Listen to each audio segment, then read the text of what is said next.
What I'd like to do is briefly to talk to you guys about A4 and A5 because some really cool work has happened on that stage.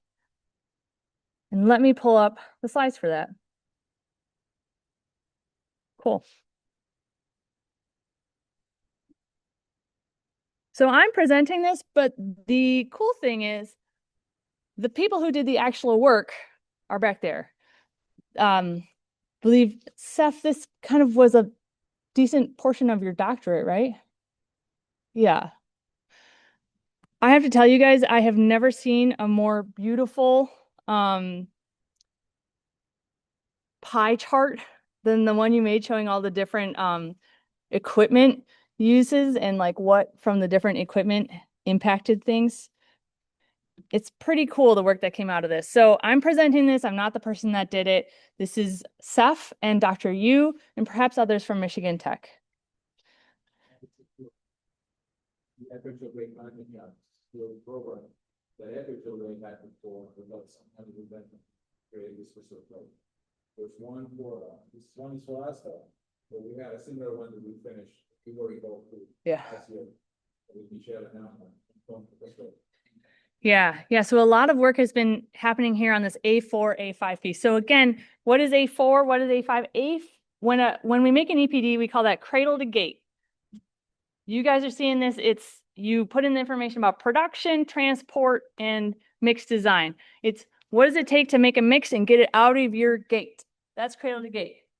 Now, when you have to then transport that mix to site, what about that piece? And what about the construction piece? So that's A4 is the transport to your construction site, and A5 is the actual construction. Why is that not in an EPD? Here's why. Okay. What's your name? Not David. Sorry, I know your name. Brad. Okay, Brad. Hey, I'm MnDOT. I'd like you to provide me with an EPD for this mix. Can you make me one? Yes, you can. Awesome. Cool. Now, I'm Meta. I like the look of that mix. I'm going to use that EPD. Awesome. I'm going to use that EPD over here, and MnDOT is going to construct their thing over here. So the travel distance and the construction are wildly different for that same mix. So we try and have you be in charge of the things that you can be in charge of, which is to a certain degree mix design, transport, and your production. But then what happens with it after that? That's not necessarily up to you. It's up to him. Busted. And them. So what we want to do is make it easy for them to be able to calculate the transport impact, and maybe even for you to be able to estimate that transport impact. Because what you don't want to do is have somebody look at producer A is making a mix, and that mix is 68.2 kilograms of CO2. You got producer B over here, 68.4. Ooh, better order from producer A. Except producer A is in Duluth and I live in St. Paul. What's going to come out to a higher impact? Right, that trucking distance starts to really matter. So what's cool is these guys did a whole research project on what that looks like, as well as the construction piece. Did anybody in this room help out with the data gathering for the construction? Okay. So here we are, A1, A2, A3, A4 transport, A5 construction. They are filling in that blank through this research project.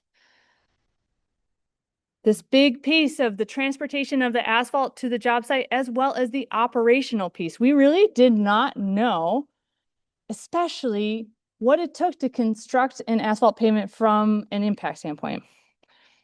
So these guys, they went and they actually worked directly with the producers, the pavers, and they gathered the data. I saw the work they put into it. It's really impressive.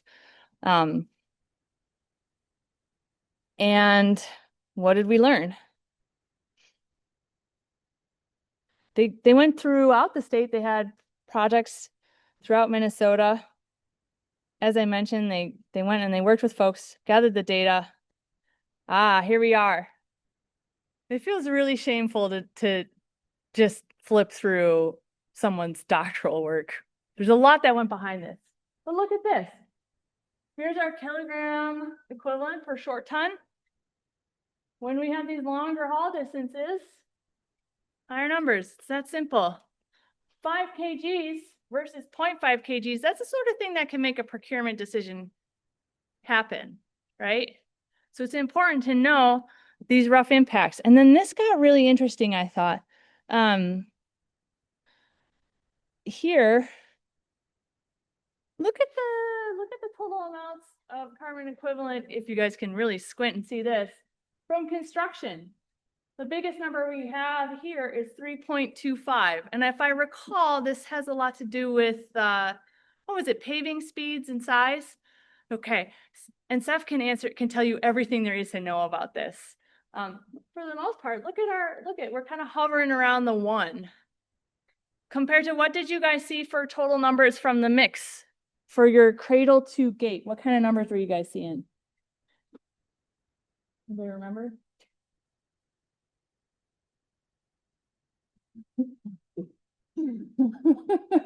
Let's say we might expect to see numbers between 50 and 150 for an asphalt mix EPD.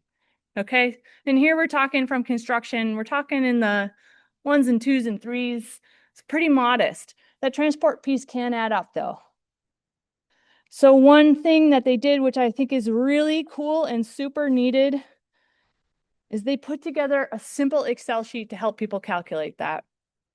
So this is a resource available through CEF and Michigan Tech to help fill in that gap for, what's the difference if we set up a portable plant here versus using the stationary plant in Duluth? Let's talk. Because someone pointed out to me, portable plants, what might increase the impacts from a portable plant versus a stationary plant? Talk to me, team. Energy. What are you using for energy at a portable plant? You're burning on a generator. I've run the numbers myself. It's just not as efficient as if you're able to pull off an electricity grid.